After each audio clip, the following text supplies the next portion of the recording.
Everyone, welcome to my blog. তো আমি সুস্মিতা বেরিয়ে পড়েছি আজকে আবারও নতুন কোনো জায়গায়। না একদমই নতুন কোনো জায়গা নয়, এটা আমি যাচ্ছি লেক মল, কারণ এটাই আমার বাড়ির সামনে। কি করব, আর দূরে কোথাও যাওয়ার ইচ্ছা করছিল না। তো আজকে আমার জন্মদিন ছিল, তাই আজকে আমরা বেরিয়ে পড়েছিলাম। দেখতেই পাচ্ছ নতুন জামা পরেছি, একটা পিঙ্ক কালারের জিনিস, এটা ভালো ছিল এবং এটা আমি সিটি স্টাইল থেকে কিনেছিলাম। হতে পারে 100 কি 200 এরকম দাম ছিল, বাট সত্যি খুব কমফোর্টেবল, পিওর কটন। যাই হোক, আমরা লেক মলে চলে এসেছি। এখানে আমার ভাইয়ের একটা জামা যেটা আমি কিনেছিলাম, তো সেটা বড় হয়ে গেছিলো, তো সেটাকে পাল্টাতে এসেছি।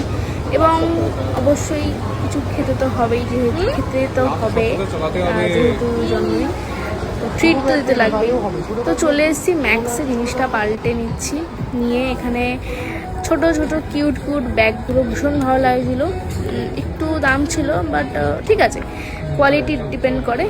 তো চলে এসেছি ফুড কোর্টে। আমরা এখন ভাবছিলাম যে কি অর্ডার করা যায়, কী করা যায়, বাট দেখলাম এটাই বুরিটো হচ্ছে সব থেকে, মনে হচ্ছিলো যে একটু হেলদি, কারণ এটা এর মধ্যে গ্রিলড এবং সব কিছুই গ্রিলড আছে, শুধু একটু ভেজিস আছে, শুধুমাত্র পেপসিটা একটু আনহেলদি। যাই হোক, বাকিগুলো ভালোই টেস্ট, খেতে ভালোই লাগে আমার। তো তোমরাও বলো তোমাদের বুরিটো হচ্ছে কেমন লাগে। আজকে এই পর্যন্তই ব্লগ, পরে আবার দেখা হবে অন্য একটা ভিডিওতে। চলো, বাই বাই।